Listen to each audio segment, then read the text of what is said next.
Hey everybody, it's Niver. This is Niver Neverland. Today, our guest is Jorge Guzmán from Petite León. It took me a while to get to know Jorge, and it wasn't easy. And I think still, Jorge is not the easiest to get to know. And he tells you a lot about his feelings too. And you know what? It's a little complicated sometimes, isn't it? You have a business, you have the way that you are, and you're trying to be excellent at what you do. And Jorge is one of the best. Really is. And he cooks from a place with heart. And you don't always have to understand, but it's really delicious stuff.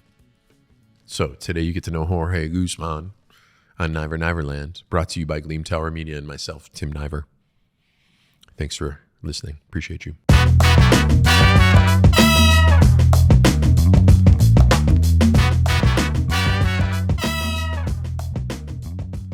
It's so interesting. You're not like in person, you're not a loud talker, but the written word is loud for you. It's been a while though. I haven't written anything of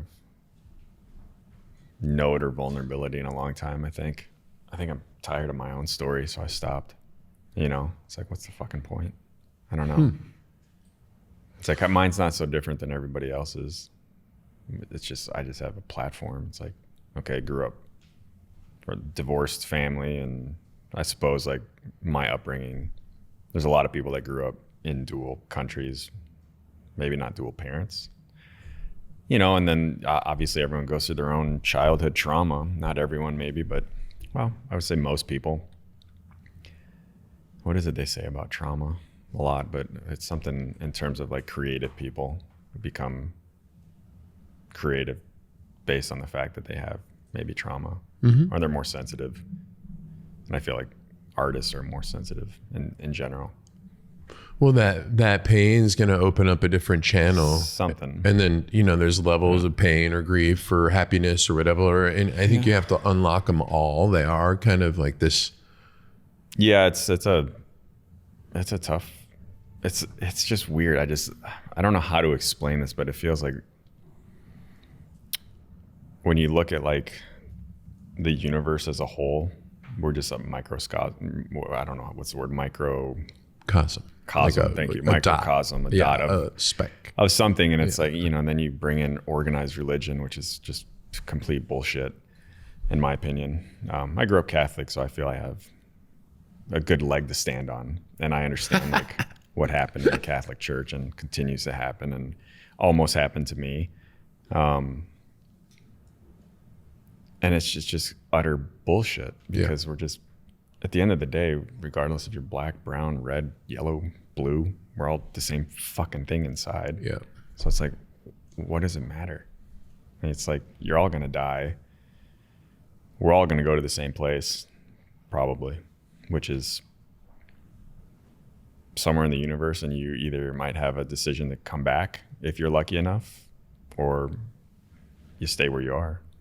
That's my belief. I feel, I believe there was a Jesus Christ, but I don't believe he's the savior of man, or Buddha was the savior of, they're just people that people have put on a pedestal to either give themselves purpose, which you need, which is a good thing that religion does, but the way the religion is, I don't want to talk about religion on this, but it's just like, it's fine.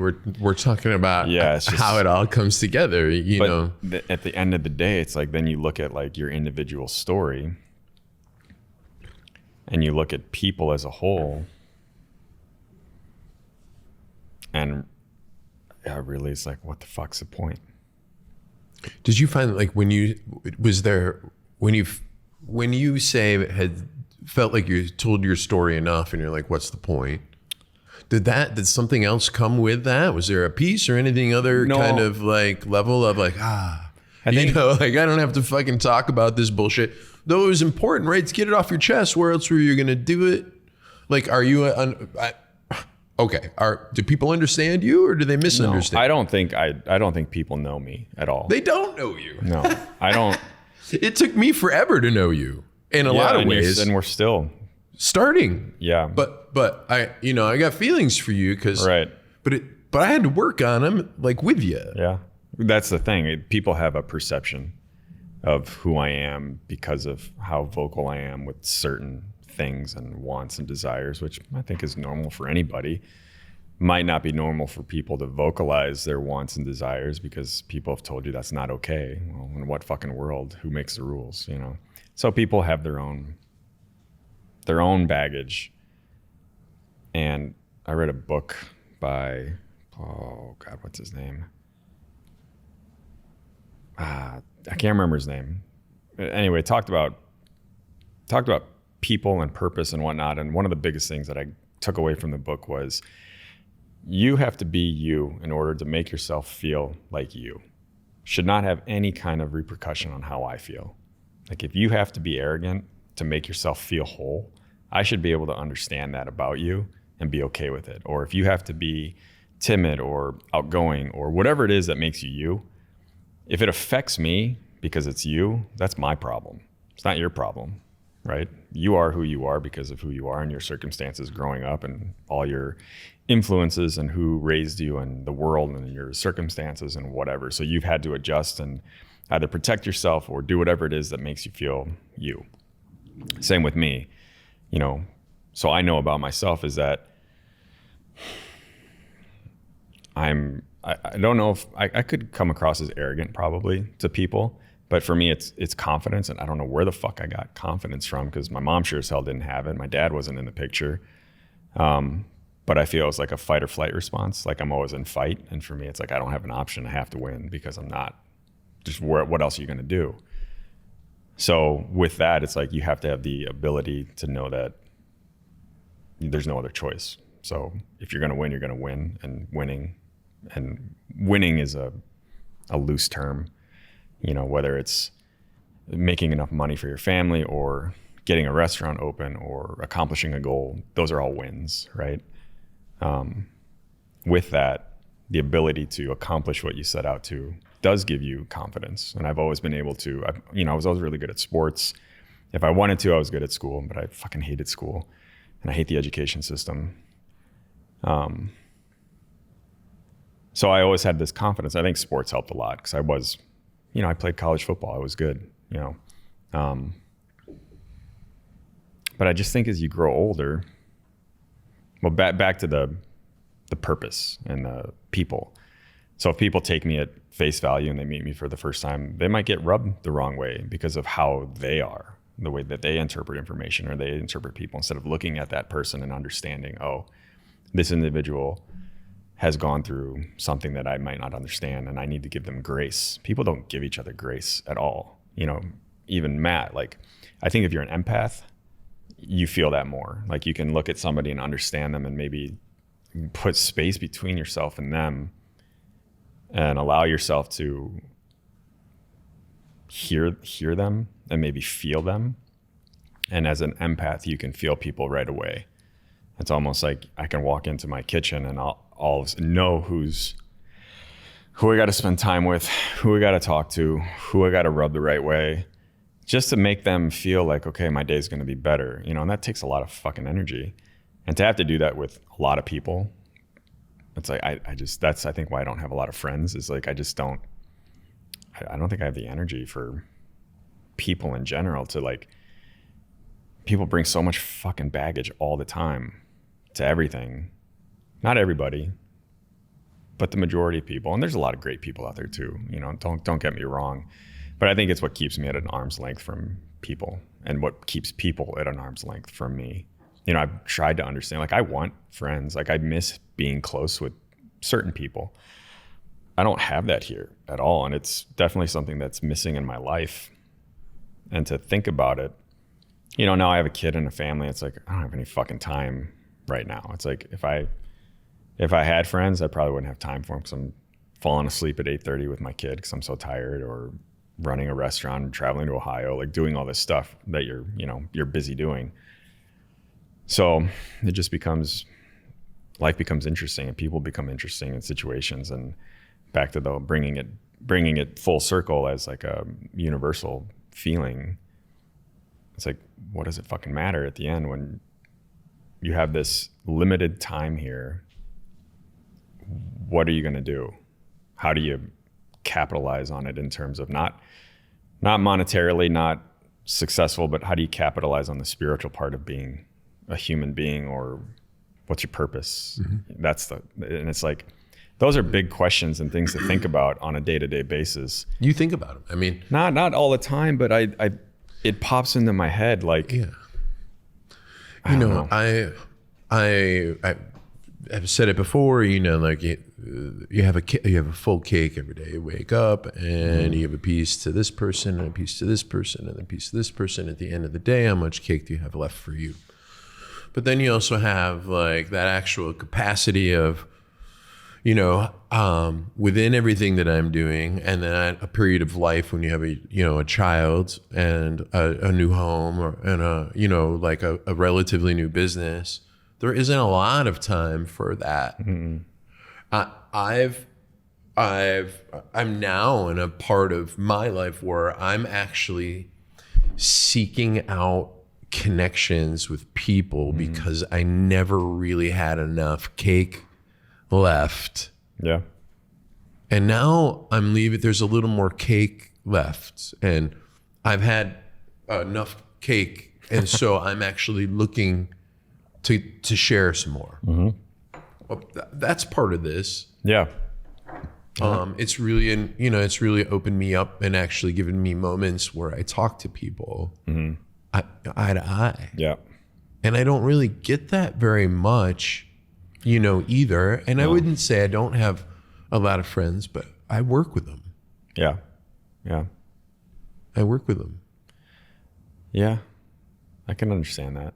I mean, when you're in it, you're in it. Yeah. And it's like, at your point in life, you've done this for a long time, to be able to step away and understand that and kind of realize what you need it's a good thing. Yeah, and you can't always be open to it. I wasn't always open to it. There's not a lot of space. Well, I the beginning of this conversation was like, getting to know you. And it was not easy. You remember when we knew each other? First? Yeah, when we were going out for coffee, yeah. Yeah, but we'd known each other for a while. The inn. Yeah, Jesus, yeah. God, that was a long time ago. So that's where we first worked together. I don't even remember, though, the inn. I don't remember having interaction with you. It was mostly JD and we Ty. Didn't. Yeah. Yeah, well, that's me. I think I'm a quiet guy, yeah. Like, I'm there to do my job. I'm not there to make friends. Yeah. Like, but I didn't know that about you, right? So, like, we were talking about what you're giving me was not letting me in to understand you, where you were going, right? And then maybe you weren't necessarily understand where you were, and you're there to be serious about work. And I walk up to people. Yeah. You can be serious about work, and I'd be like, dude. And I was also, you can be serious about work, but I'm going to fuck with you and say hi. I'm Tim. Like, I'm here, But in that period of my life, what you didn't know was I had just declared bankruptcy. I was working 2 jobs, aspiring chef, prepping in the day, being a line cook at night, and all this other stuff going on that nobody really knew about. I had gotten basically duped out of all my money from this criminal that I got introduced to by this other person, and opened a restaurant in Anoka like a dumbass. Anoka, first of all, who the fuck goes to Anoka to open a restaurant? Well, I was first mistake. I was hungry, right? It's like, here's an idea. I was joking, Anoka. No, it was obviously. You're hungry. You don't have the experience. You don't have the mentors. You're coming off of one bad restaurant from the next. I'd just come from corner table where I think I lost like 17 pounds working there because all I did was work for this guy. And then somebody dangles a carrot and you're like, yeah, sure, I can do this. And then you go, and then the guy that is there fakes cancer and takes all your money. That's what happened to me. And so after that happened, I was like, not a lot of people know that. I was like, what do you do? Well, you get 2 jobs and you keep going. But to have to like mentally have that in the back of your head, and life, everyone has life, and then they have work, and some people bring work and life together. I think chefs do all the time, but some people bring their life to work, and that can affect people. And I'm not generally that person. If I'm at work, I'm going to just do my job. I'm going to try to, and I've done it before, and it's affected my whole team. It's like, can't do that again, you know? So that's probably your first impression was I'm going through all this other stuff. I had no fucking idea, right? No. I don't think I had the capacity to understand somebody's having a problem like that in those days. Yeah, privilege. Yeah. That's like a privileged point of view, like walking in, looking at an employee. I don't expect anybody to be happy, you know, like I don't. I'm not trying to change people, but there is an overall environment and culture that we've come to be used to, which is a relatively open, comfortable environment. That doesn't mean a person who's quiet or coming to work with a bankruptcy and 2 jobs and all this shit on them isn't, you know, like I don't think I had the capacity to be compassionate in a way to understand you at that point. I don't. And so I misunderstood you based on that, probably. I mean, it's fair. For a while. Yeah, that's fair. I mean, well, yeah, it's not even a slight. It's just like, it's just life. You know, it's maturity. Yeah. I think the older you get, the more mature you can become with getting to know people and having understanding and empathy. Some people never get it, but I think that's privilege. I think people that have a hard time understanding those situations might come from a lot adversity and have never had to deal with that kind of adversity in that way. And so to have an understanding could be very difficult, and that's no fault of their own. It's just how their circumstances landed, you know? Well, I you know, okay, sure. But then I didn't understand it. Now I do. Right. And so over those amount of years, you know, that we've gotten to know each other, it took a while because, you know, I had to change too. You know, we weren't ready to be friends. Mm-hmm. I misunderstood you. I didn't know you at all. You know, you weren't giving it and I couldn't get it. And so it kind of just went like that. I can still see you work. Yeah. I can still see you cook. Yeah. And I did. Yeah. Yeah, but it wasn't right. for long. I don't give it. I don't. No, you don't give it. You don't give it. No. We were at Cochon. At the one here in Minneapolis? Yeah. Yeah. Your shit looked really good that day. Yeah. Had a good team. Fuck yeah. Yeah. Oh my God. I couldn't. I wanted it. Did you black out? No, my memory's just not good. Okay, so I walked up to you and I'm like, Chef, that was really good. Everything looked good. And you looked at me and went, thanks. Very straight face, very not. And I was like, fuck. I think I just complimented him. You probably did. I'm not good with compliments. It's cool, man. Yeah. It was just along the way to like understand you better. Like I was not like ever like completely put off. I just like, who am I to think that my compliment means so much that you are fucking gonna stop and be like, oh, thanks for your compliment, you know? That's fucked up too. Yeah. But I was looking for you. You know what I mean? I was trying to connect with you. I think I, as a person, could do a better job of what I just spoke about, was giving grace to people and understanding and reaction. I used to react really quickly to everything, situations, employees, et cetera. It's like, I think it's a thing of being just a younger person without maturity and experience. And now when I hear something, I don't react right away. Same thing with like you coming up and saying, hey, that looked great. Instead of being an asshole and just saying thanks, take the time to understand somebody's coming up that really appreciates what you did. Like admiration. That's admiration. It's like, be a gentleman about it. Don't be rude. And then I have that ability to be very cold and short. Ask my wife.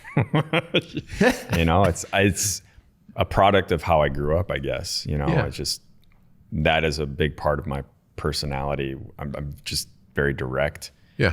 And it comes off as very sharp and cold, unfortunately. And I'm trying to work That's on not that. But all you, though. That's not all you. No, no, but it's like a lot of me. When you're in your comfort bubble, I'm sure that it doesn't have to feel like that. Like you're somewhat protective of yourself. You know, while Right. you have confidence, you also have, you know, say some of the other mental things going on that you're dealing with anxiety or Right. depression and all that shit. Okay. Like it's not going away while you're there being confident, you know, Right, like right. Yeah. it's all kind of a layer. Yeah. All right. Well, I mean, it's so hard to be this way anyway. And then, you know, I believe you're very scrupled. I do. There's a way about what you say for yourself that I really admire, you know?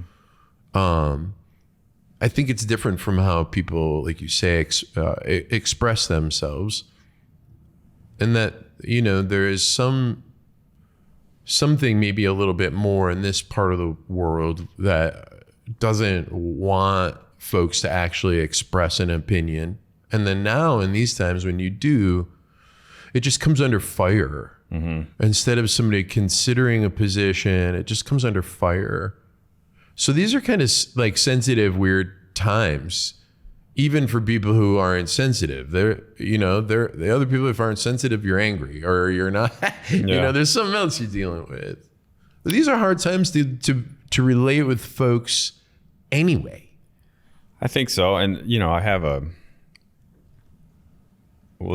a colleague that has told me it's different here in Minnesota. People are different with how they react to people that have confidence and people that put it out there. They don't see that as a endearing trait.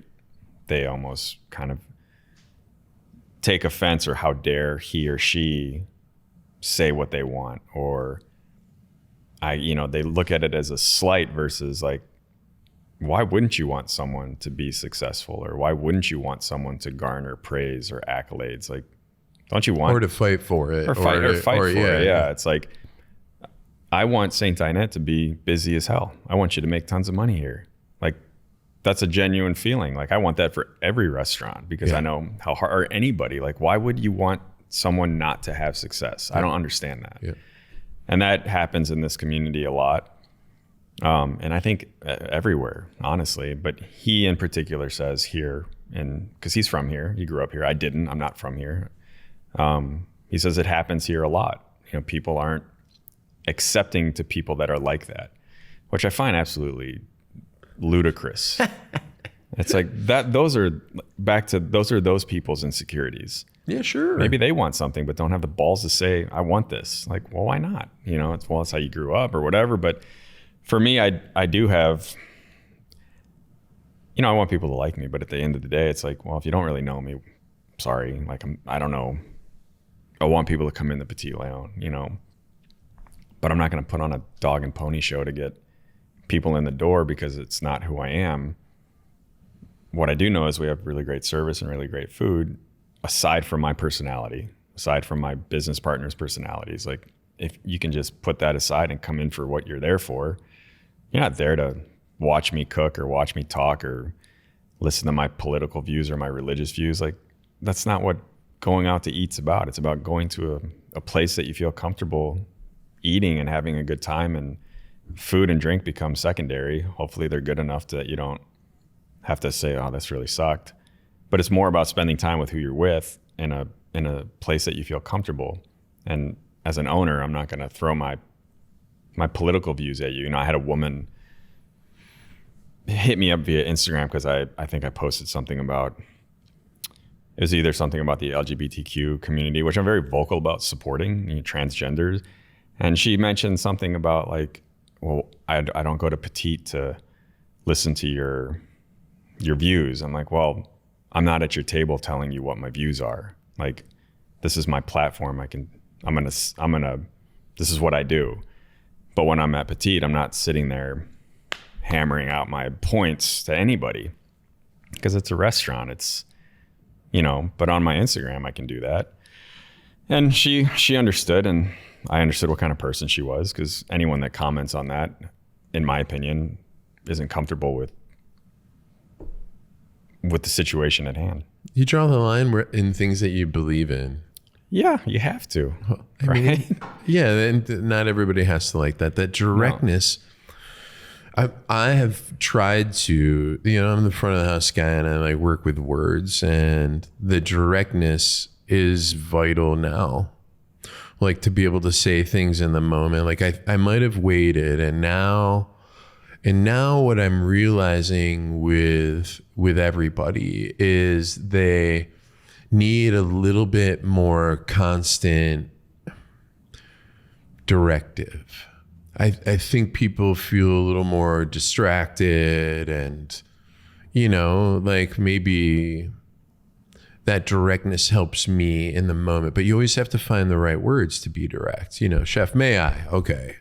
If you start anything with something respectful and then follow with something direct, like I need you to not clear a table like that again, please. It won't work for me, and I don't want you to do it.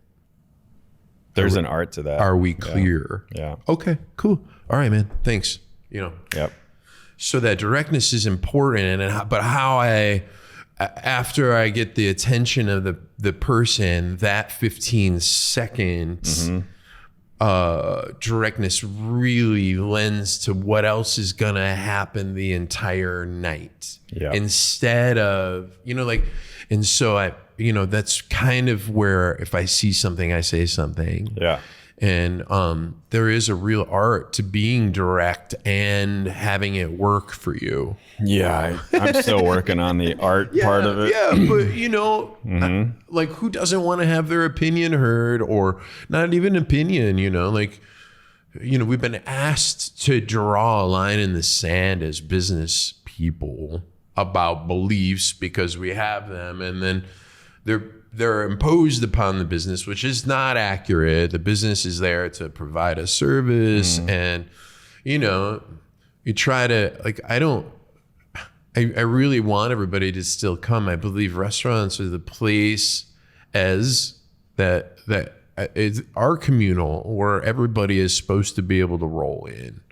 And, and it's not a platform for it, like you say at dinner time when you sit down with your friends.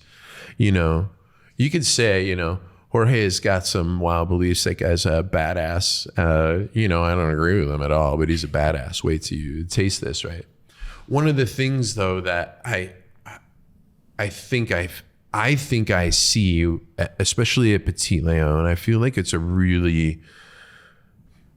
close to a full expression of who you are. Not necessarily that it's all yours or whatever, but the vibrancy on the plate, the colors, the construction, the beautiful execution. I say, man, maybe some of your pain, maybe some of your, I think I do see this on the plate, and that's a vibrant life. And I think I see it in your work, and I love it. And I think there's not a lot of, and I know you give a lot of credit and a lot of space for the people that support you there. I know you do, but there's a tightness. I've seen what your mise looks like. Well, thanks. And I recognize how that sense of order in place. Yeah, I don't know where that comes from. I guess I wouldn't say I'm OCD, but maybe it's just organization, No, I love it. It's exciting to walk into for me to walk in and see like a clean kitchen and to see the mise en scène. You go into the walk-in and it's like stacked up. I fucking love that shit. Yeah, it's like a grocery store.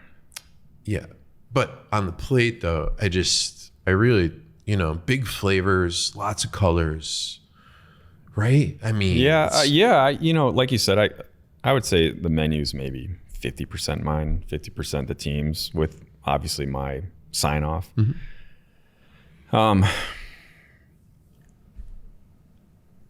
never had the pleasure of working for anybody that really was a driving force in creativity as a chef.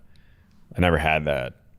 And I feel like it's, something I missed in terms of being able to see more things. I never really did a lot of stages because, you know, I had $80,000 in student loans I had to pay off. So that really drove the direction of how I was going to start cooking, which when I started, it was, I got to make money to pay these loans off, which I'm still fucking paying off, by the way, you know, 25 years later. And so it changed the trajectory of my career. Instead of going to work at a 3-star place or understanding, you know, try to take some time and do this, I was focused on, I gotta take care of this and this and this. So I feel like I missed out on the experience of seeing a lot of things.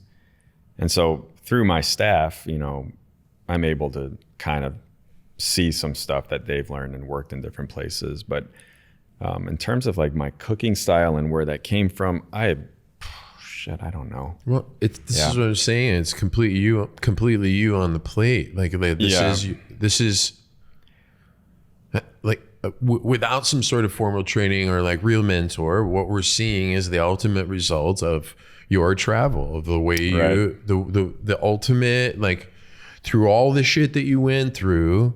I mean, that's what I think I'm seeing on the plate, Jorge, is you. Like, I mean, yeah. Potentially, it's hard for me to. This is that compliment. It's hard for me to accept. So that's a compliment. It is, yeah. Because what I'm saying to you is like, if you go in there, I think I can sense some of the stuff in your life through your food, and I really like it because I don't know that like everybody actually cooks with their. Well, they can't cook with what you've gone through, and this is like an interesting perspective because you're cooking with what you've gone through. Right. Yeah. And it's expressive however it is. Right. Yeah. I mean, I think everyone cooks through what they've gone through. Yeah. I'm not sure everybody can actually like, you know. Like, I mean, some of it might be really vanilla, cookie cutter. Oh, but it's more about the ultimate expression, right? That you're able to do it. And it's not necessarily one that's better than another, right? Right. It's just yours seems to come from a particular place. And that place seems to be like, you know, having been in Merida, right? Only once, but like you can see it, right? Like I can see it, and I love it. Yeah. And that vibrant color. Mm-hmm. I'm like, man, that's some shit from there. And you know, you have a design eye, and you take, especially when you're down there, it's really you were there before I really got to know you, and then I went there and we got to know each other kind of around the same time. Holy shit. And I'm like, I get it. You know, like I get it. And we went to a couple really nice places in Merida. There's a lot. Yeah. And I could see some of that, some of the similarities there, you know. I don't know like what you would call it, but it was very kind of, obviously there were people cooking in Merida and it's going to have that local feel, but you are kind of like innately born in this beautiful fucking city in the middle of the jungle. Yeah. And I mean, I can see that on the plate too. Like, I mean, inherently there's got to be, wherever you're from, it just is part of you. Yeah. You know, like you're able to actually to define it more than some people is what I'm saying. They can't necessarily. Yeah, man. Appreciate that. Yeah. And so people, like, if they want to get to know you, don't read the comments or whatever. If they want to, you know, just come in and eat. And, you know, I think with eating your food, people will kind of, if they're open to it, understand, you know, where you're from, and really kind of that this is from a place, and that's individual's ideas on the plate, you know, with a very unique background. And you know, like there can be pain in a plate. I'm not trying to make this fucking like water for chocolate, but there is something to. I'm sorry. Yeah, no, it's fine. I'm fucking sorry, but there is something. To people cooking with their pain, people cooking through their pain, people cooking when they're happy, you know, like there is something to that sensibility. I wouldn't necessarily say the word pain. I would just say emotional. Oh, yeah. Emotion, you're cooking through your emotion. Like, and some people are more tapped into their emotional side than others. Beautiful. You know, there's a lot of chefs in town that you can tell cook with emotion, and I hate the I hate when people say cook with love. Like, fuck off. Like, that's so overused, you know? It's so stupid. We wouldn't be cooking if we didn't love it, because it's fucking hard, you know? So like, let's take that off the table. But you cook with heart, you know? And there's been times when I haven't cooked with heart, and it's fucking evident. Like, Yeah. I've had my chef have to tell me, you gotta change the way you are right now because the whole team is on edge. And it's like, oh, and sometimes you don't realize it and you got to snap out of it. And sometimes you're completely tapped, like just tapped for ideas. Absolutely. And you're like, and I've had stretches of months where I just can't come up with anything. And it's like, what the fuck? And thank God I have a great team that is creative and willing and can tell, like, we're going to pick up the slack, because And you do the same on the other side. you do the same, and it's a working relationship. I can't do it by myself. I'm not some wizard in the kitchen that can create this menu that the entire city wants to come and eat. I can do it with other people. I'm really good at leading a team and understanding what certain people need and giving away. Like, it's tough to give away. As my first restaurant, it was really tough to give away spots on my menu for my team to do. But as we opened, and I think after the first year, I kind of was like, okay, little by little. And then you see people's ability. And, you know, my chef, Rhett, is fucking phenomenal. Like, the guy is one of the best cooks he's a better cook than I am. Like, he's really, really good.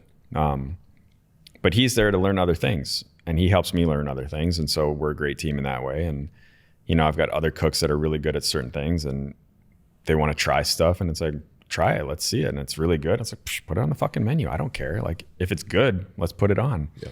And you got to take your ego out of that, because not everybody does that in the city. Like, guarantee there's restaurants where only the chefs are putting items on the menu, and that's fine, because that's their restaurant and whatever. We're looking to get people to the point where they can create on their own, so that we don't have to be the ones that do the thinking all the time. Too, and you want, you have to guard.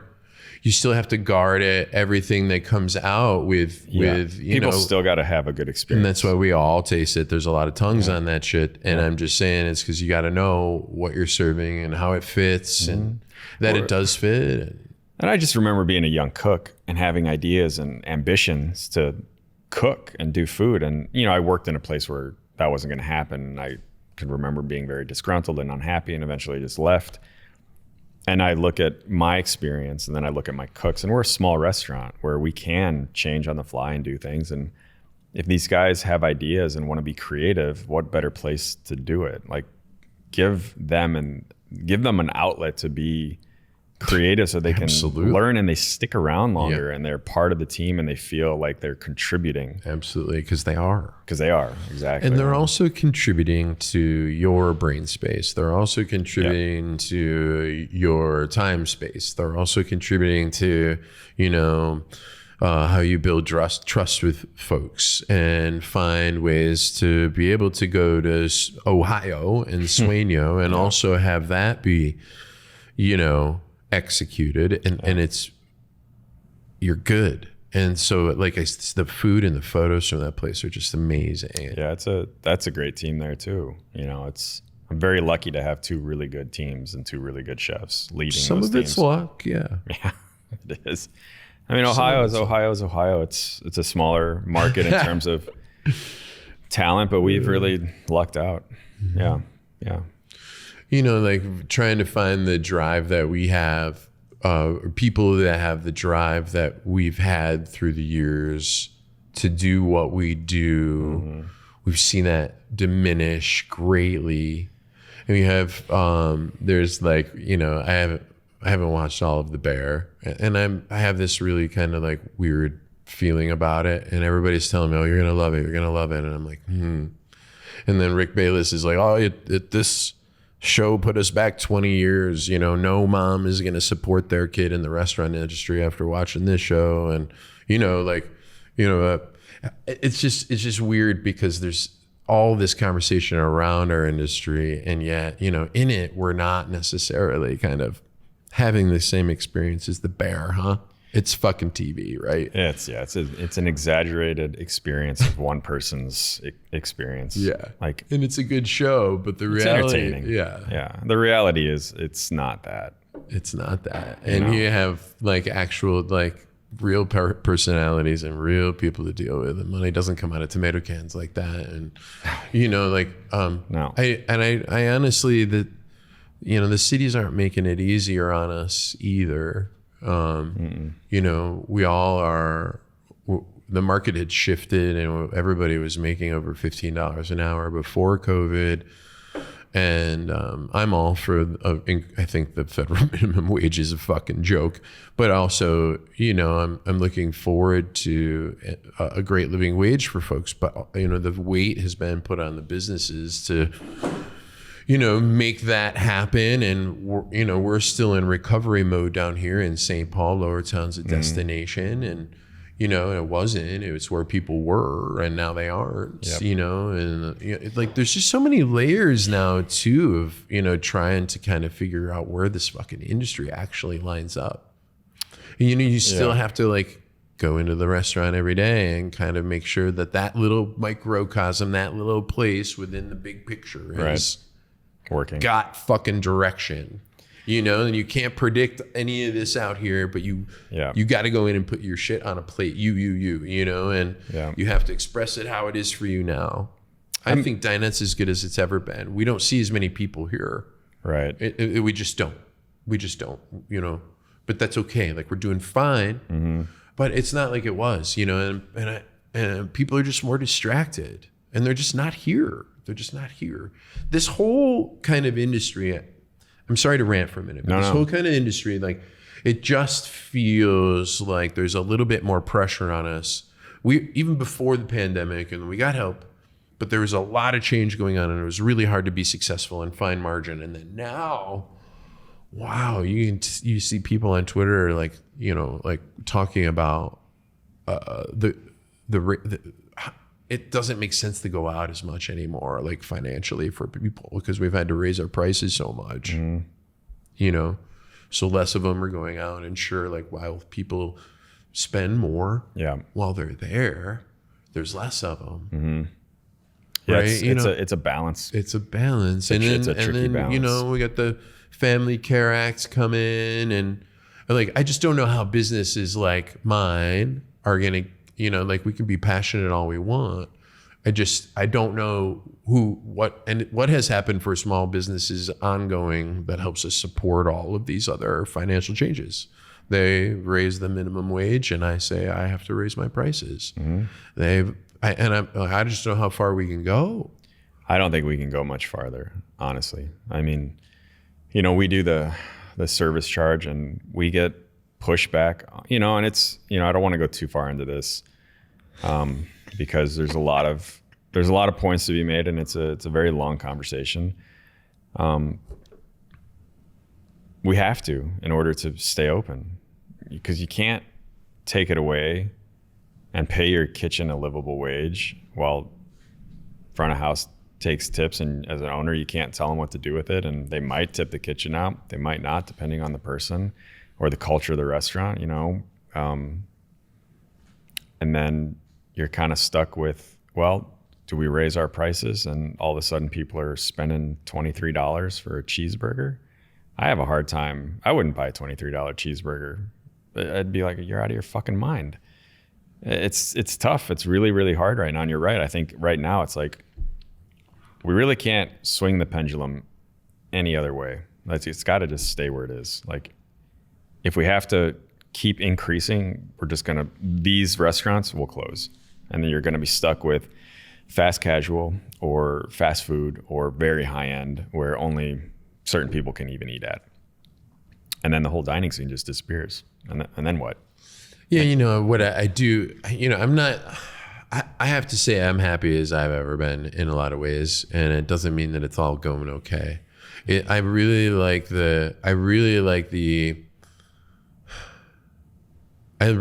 being in it, trying to figure it out. It's a puzzle. Yeah. I mean, I really like it a lot. But, for new people to the industry, or folks that are interested in opening their own, that have been either inspired or what, I wouldn't know what to tell them right now about, like, you got to buy that building, man. Right now, like, if you're not buying a building, you got to really have a rent deal and somebody who's going to partner with you through the ups and downs of this. And that's the only way it can happen. I agree. You have to buy your real estate, or you have to have someone that's got capital to be able to inject it when you need it. And I can't imagine opening a 400 seat place and trying to fill it with people, though people are doing it, right? But not many. I think the location, that's always been a big thing. I think the suburbs that's where I want to go. Like, there's people out there that want to have good food too, and they don't want to drive 25 minutes into the city. And there's not a lot of, I live in Egan now, and there are very slim pickings on where to go to eat. There's no fucking buildings in Egan. No. It's a strip mall. There's just no center. No, not at all. That's part of the problem. There's a very small, what you would call, you're right. There's nothing. There's no main street. There's nothing there. And it's huge. And it's big. It's really big. It's really big. But there are places that are open that do well. Yeah. So who knows? Well, but why are we talking about the suburbs? We don't, why are we talking about the suburbs? We're talking about the city, right? We're talking about where we want to be and what the outlook is. It's hard to work with the city. You know that. Well, I mean, I love the cities and I get the goal, but we can't just carry the torch for the city. No. You can, I mean, and a lot of people don't want universal healthcare, and I just don't understand it. Like, that it becomes our job to, like, help provide this. And God, I want to, but we already had slim margins and things that are happening. Mm-hmm. I just, it's really hard to kind of consider. Yeah. I'm not gloom and doom, because I still think you can do it. I think it's going to make people work in their businesses more, because we're going to have to be in the space. Small places the owners are going to have to be in, and more typically they are anyway. They have to be in the space cooking or running to the front of the house to find those couple percentage points. Yep. Because they don't have somebody else fucking there doing it. That's a big thing for us. If you're taking a salary from Petite, like, you have to be working a function. Like, you have to be working 4 days a week. You're either cooking or you're serving or you're bussing. That's the only way we can make money. It's that extra percentage point. Yep. It's, if you're there and you're not working and you're taking a salary, you're basically robbing your company of money.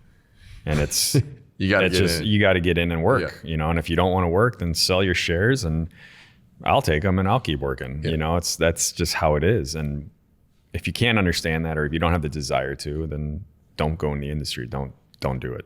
Yeah. And, having multiple partners in a business is, it's really difficult. And then when there is gravy, it goes 5 ways. Yeah. So, there's just a lot of a little, in small businesses. And that's really kind of hard to swallow, because, I used to have the desired outcome of opening multiple restaurants. Right.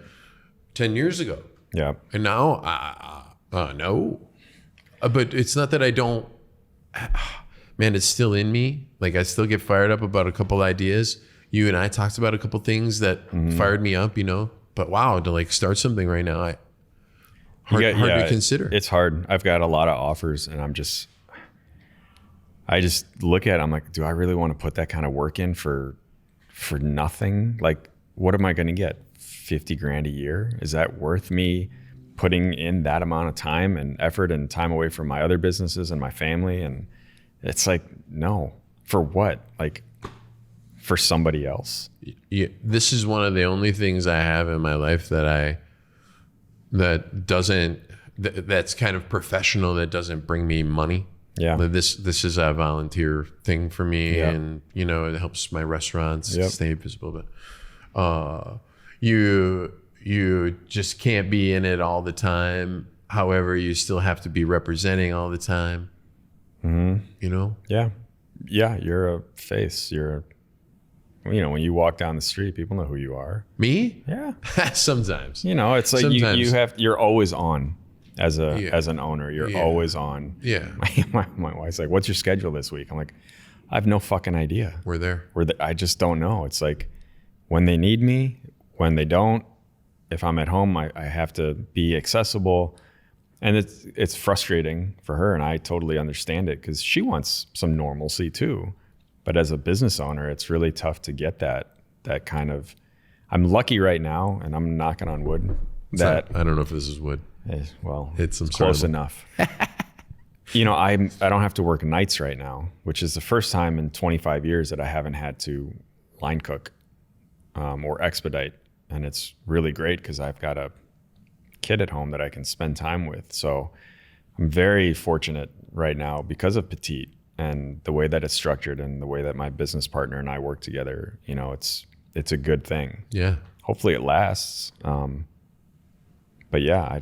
We hope to. Petite León is a gem. It's a gem. I liked Blackbird too. Like, the place has charm. Yeah. You fill it with a really cool energy. That's a great little corner over there. It really is. It's a cool spot. Yeah. And it's nice to have it, like a zone. There's not many like it. No, you're right. There's a little bit of everything there. You can get little market. Yeah, exactly. It's like it's a little hub. Yeah. Yeah. And there's not a lot of that. I think, what makes a city are all those little hubs. Those little spots, those little corners. We tried to make, St. Paul a hub. We were talking about, I was at a little dinner thing last night. We were just talking about, how we're starting to see like Muriel's getting a little closer, like restaurants that are like on the edge of St. Paul on the way to Minneapolis, and how like bungalow clubs is sticking in there, and things that are hopefully coming this way, and that it would be so nice to connect these cities again and kind of have it be like. I think it'll happen over time.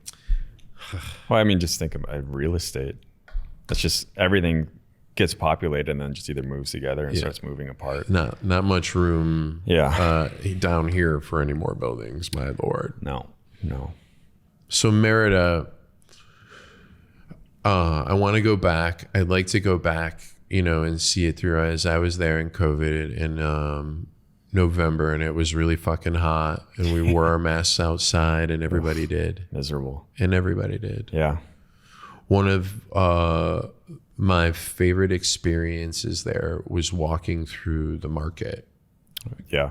And I forget the name of the market, but there's Santa Ana. I think it was the Santa Ana market. It's a littler one. Littler, but it was still like in a couple different barns.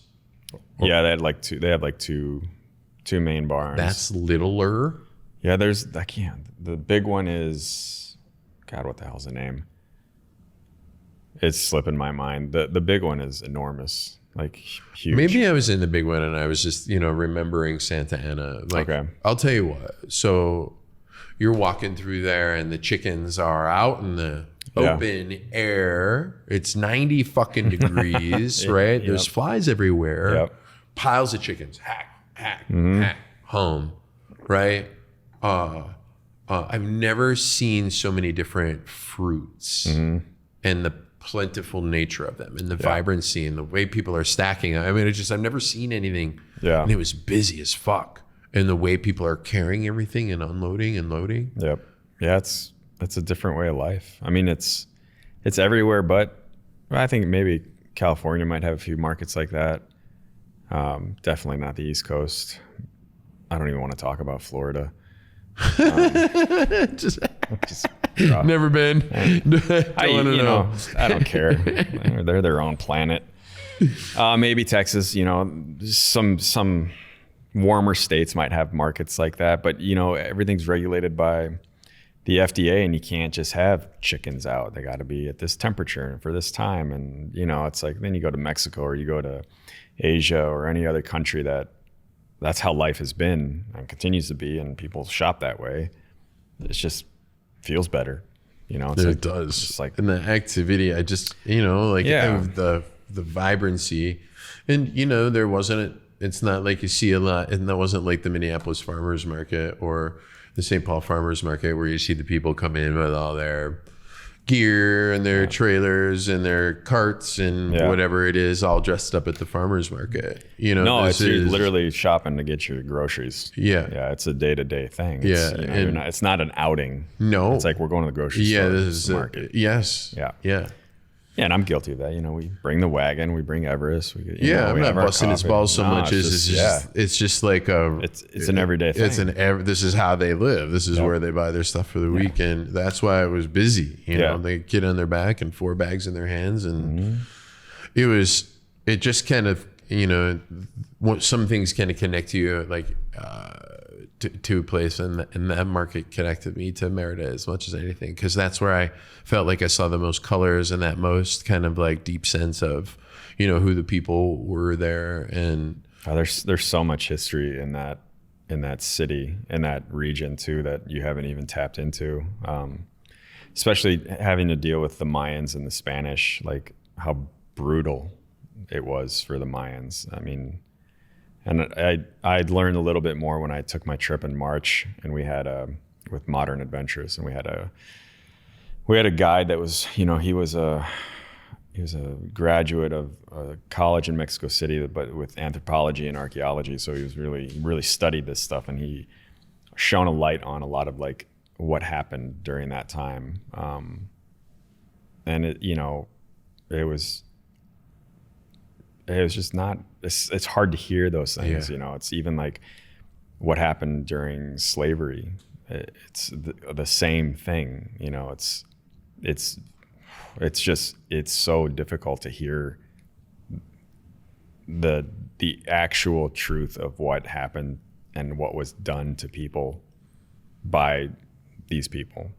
And it's, you know, if you have any kind of heart that affects you in a way that is visceral, and you know, it has created what the Yucatan is, you know, that is, and it's all these influences. When we talk about food, you know, it's food that's been created through pain. The Spanish, you know, the Lebanese that fled their country to come to the Yucatan, the Caribbean, you know, all the African influence. So those are slaves. They were in Mexico. Mexicans had slaves too.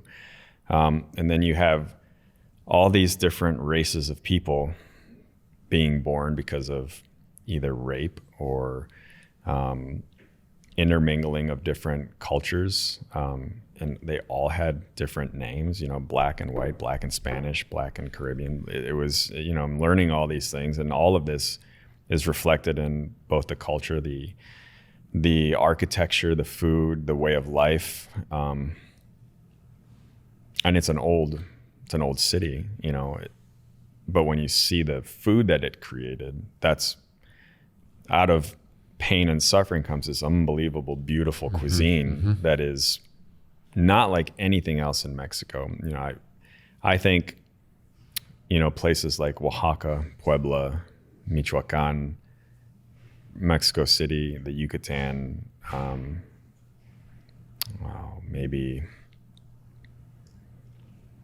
there's maybe a couple other cities that have very distinct cuisines, Veracruz, outside of the rest of Mexico. There's always a similar vein that runs through Mexico's cuisine because of, you know, chilies and product and whatnot. But there's certain cities that have a very distinct cuisine that might not be recognizable to a layperson knowing what they think of as Mexican cuisine. Yeah, a colonial imprint. And that's always the challenge of cooking Mexican food is, how is this Mexican? It's yogurt, and this is labna. That's not Mexican. Well, you know, just look at the immigration. You know, same with the United States. A little younger than Mexico, but food is such a global thing. It's not just perhaps maybe in Europe, it could just be this is French because we're French and nobody else was here. But you look at the Americas, it's a little different.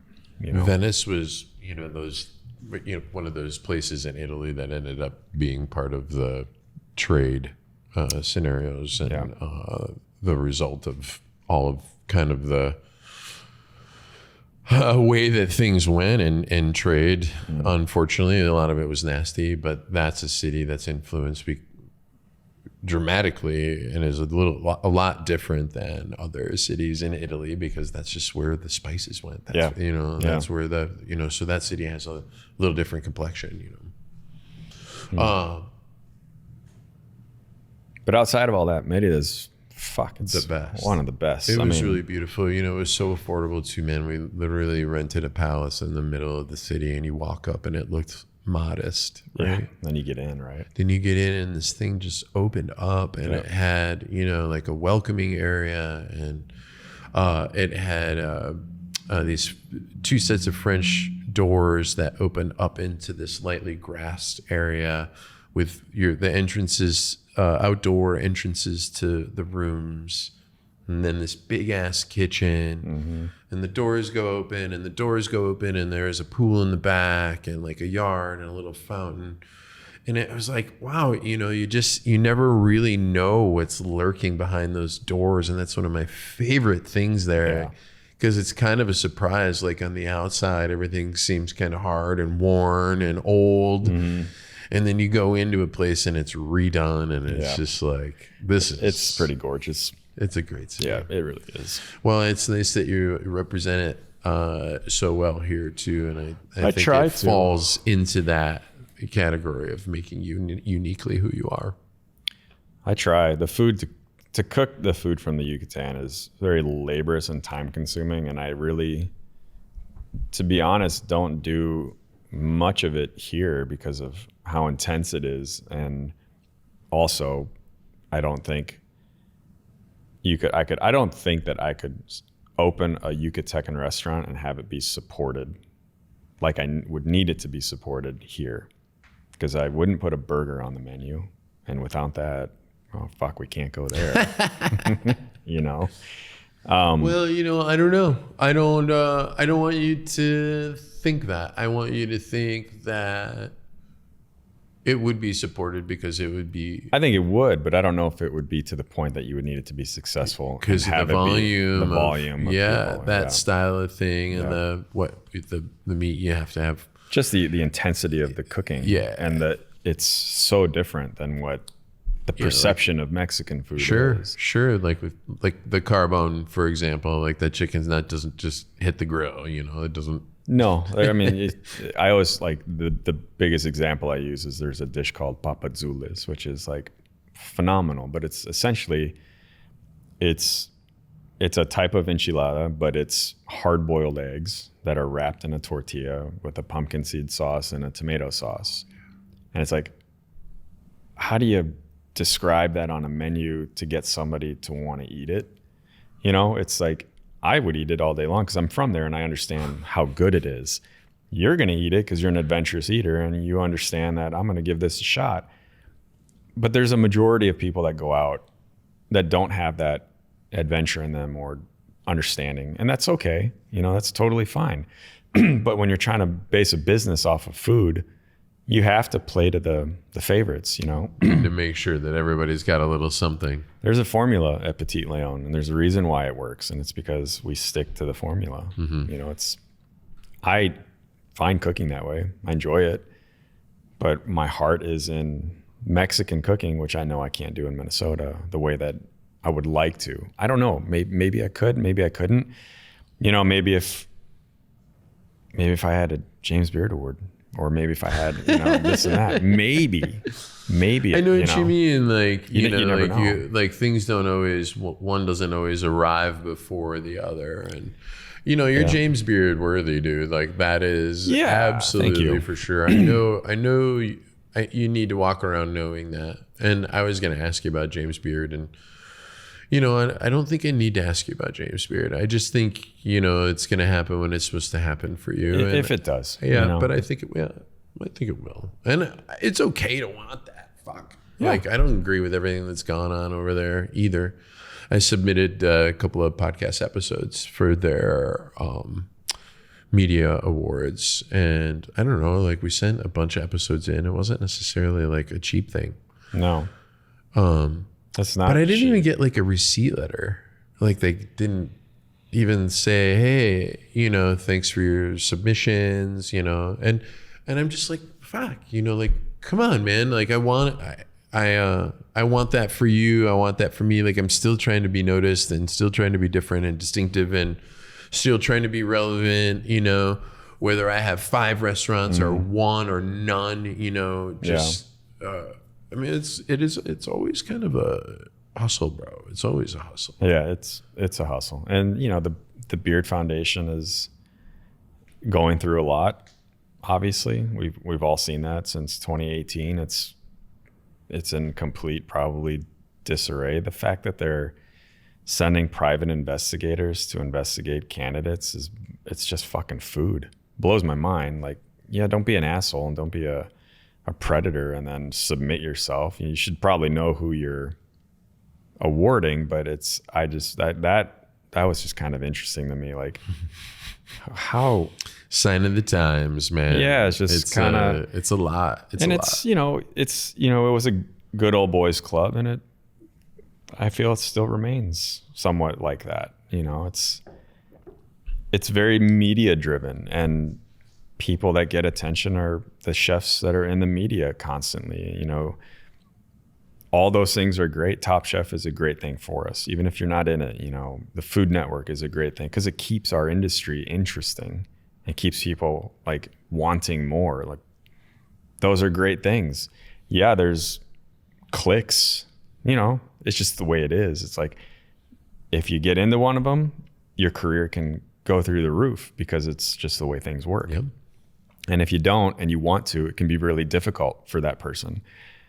Or you can look at it and be like, this is benefiting me regardless if I'm part of it or not, because they're promoting our industry, and thank fucking God they are. Like, even if the show like The Bear, you know, it's over exaggerated, it's kind of ridiculous, but thank God it's out there because it's giving people fodder and be like, this is cool. Let's go check out his spot. Let's go see him. Let's go see them. Let's go see her. Like, what is she doing? What are they doing? It keeps our industry in the limelight, which is like, if you think about it, that's what media does, and it's a good thing, you know. Yeah, there's some humor attached to it. There is. And I mean, some of the general stereotypes that I don't like. I don't dig, but it doesn't really matter. No. So here you are, Jorge. All these years later, we've been able to kind of see each other grow up a little bit, see each other go through some of these, you know, ups and downs. We've chatted about some of the things that are hard in our industry. And you find joy. You have joy? Yeah, my son. Yeah. Yeah, that changed my life, because I don't think I really understood what like love felt like. You know, just having grown up in a broken home, and just, you know, what you endure as a kid. You know, it's when you go through certain things, your armor goes on, and it's hard to penetrate. And you know that by getting to know me. And even in my relationships, like I'm still sometimes guarded and don't give enough, you know, to receive. But then when you get a 3-year-old that gives no fucks about your life, or has no idea what your past life was, and only is who he is as a person, that changes you. That's because they're not guarded. They're completely open. And that's a cool thing to witness. And I think it helps, you know, it's like therapy in a way. Like when you see this kid who's just all emotion, because that's what they are. You know, it's whether it's anger, happiness, love, joy, tiredness, whatever it is, they're going to just project it. And to see it in its rawest form, one helps you, like when he's angry, he is fucking angry. And so you can't match that intensity, because it just gets worse. And it's almost like you have to realize, like, okay, I have to approach this in a different way, which can then help you in your adult life. Like when you see that from another person, it's like, well, what I do with my kid, you know, or when you come home, and I'm going to get emotional, but it's okay. When they run to you and say hello, it's like, oh, it's the best feeling in the world, you know. And I know I only have like a few more years of that before it changes, you know, but I like soak it up, you know. It's like, like when the dog sees you every day, it's the same thing as your kid. You know? It's like dogs give you unconditional love no matter what.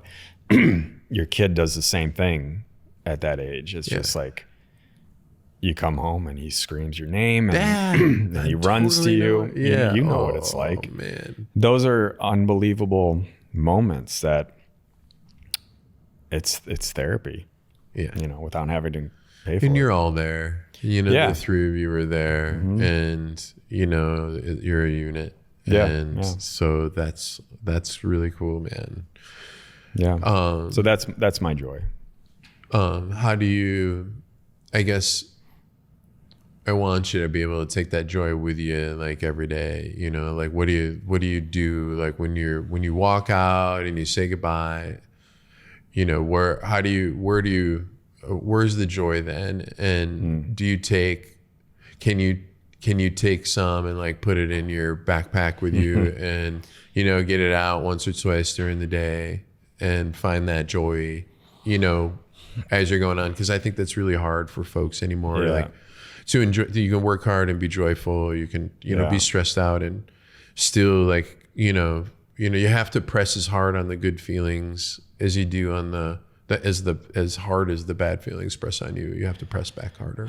I don't know if I can. I don't know if that's my purpose. I think my purpose in my familial line is to break the chain of what's happened throughout my family's life, the traumas that have happened to my mother, my father, their mothers, their fathers.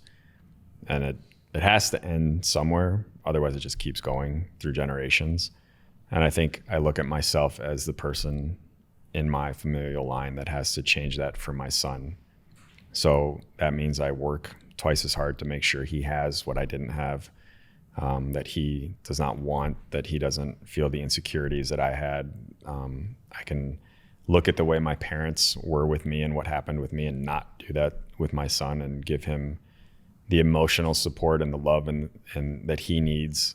And so I feel that my purpose in life, one of them is that, which when I'm out there and you talk about joy, I probably don't think about being happy during the day because I'm focused on here's what I have to do today in order to make sure that they are good. And, you know, I think my joy probably comes with being in Mexico and being able to take breaks away from the industry. The industry is hard. You know, it's like, do I love it? I like it. It's fucking hard, man. It's hard. And I've been successful in it, but I've worked really hard to be successful. You know, I've done this for 25 years and like, I'm only 44. That's a long time to do one thing, anything. You should have that pension kicking in right now. I'm never going to have one. That's, you know, the pension kicks in. So, you know, it's been good to me, but I've also put into it. I don't expect it to just magically be like, oh, so you've been here 25 years. We're just going to give you all this shit. It's like, that doesn't work that way. You gotta really hustle and work. And you know this, you have to care about what you're doing in order to touch people and have them be interested in what you're trying to put on a plate or how you're going to serve them or accept them into your restaurant. And that takes effort and maybe love. Maybe at some points you loved it. Maybe at some points you liked it. Definitely at some points you hate it. I think it's a relationship, you know, like it's just, sometimes you're mad at your wife. Sometimes you love her to death. Sometimes you're just in a place of like limbo, because it's just the way relationships work. I think it's the same with the restaurant industry. I know plenty of chefs that have all of the accolades and we speak and we're like, how the fuck do we get out? What do we do? How do we, you know, because we feel that pressure and it's hard. And I don't think there's any other jobs similar. There are some jobs that are similar, but it's just like the margins are so fucking slim. There's so many people involved. It's a day-to-day thing. You have to physically be present to make it successful. It's not like, I always use the term accountant, you know, no slight on accountants because we love them. I have a great one. Our company has a great one. But if they're not there for a week, they can circle back and be right on point where they left off. If I'm not there for a week, or Rhett's not there for a week, or Ryan's not there for a week, someone's got to pick their slack up. Someone's got to go in and do it. You know, I don't have to go do my accountant's job because I know he'll just be able to do it, or she'll be able to do it. But with us, it's like you physically have to be present in order to, like, at this level, small restaurants, to do this work. Once you grow it to like a corporation like Boca, you know, your transition is different. Yeah.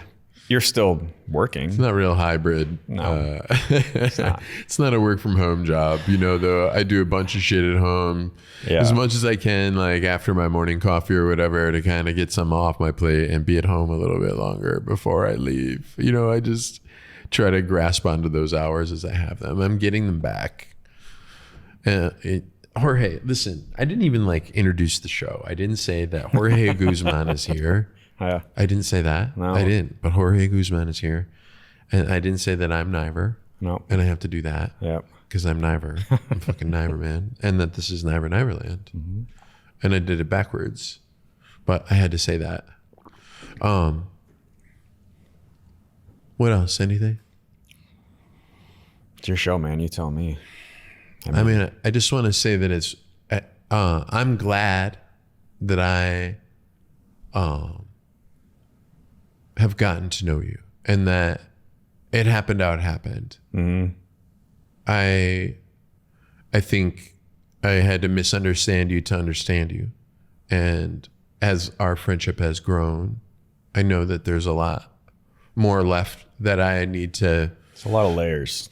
Yeah, there's a lot more left that I need to do to, you know, actually have you trust me, and I'm willing to work on that, you know, and Likewise. And so I just, you know, really like you, dude, and I see your food, and I see how you love, you know, where you do, and I'm happy to be your friend, and I'm happy to, you know, kind of continue to grow up with you. You know, the feeling's mutual. You know, it's hard to make friends at an older age. You know, you're set in your ways. But, you know, everyone's watched you from afar, including me, and we all have so much respect for what you've done for our industry in both cities. You know, you are the best at what you do, hands down. Everybody knows that. You know, Tim Niver's name is not a light word. When someone says your name, it always is followed by a compliment, or he's fucking awesome, or he's the best, or, you know, you should know that about yourself. Thanks. You know, and it's hard to take those compliments sometimes. You know, it is for me to hear that for myself, but like, don't sell yourself short, man. There's a reason why I asked you a while ago if you wanted to do something, because you're the best at what you do. You know, you're really good.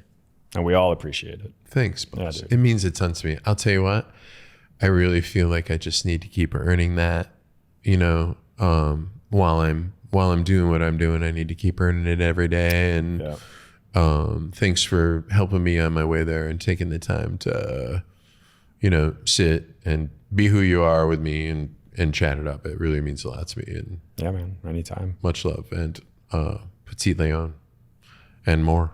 Yeah, hopefully. Yeah, there'll be more. It's just Petite León. We don't need more than what you got. Just do it. I do, to make more money. I do too. You know that. Money and time. All right, my man. Thank you. You're welcome. Appreciate you.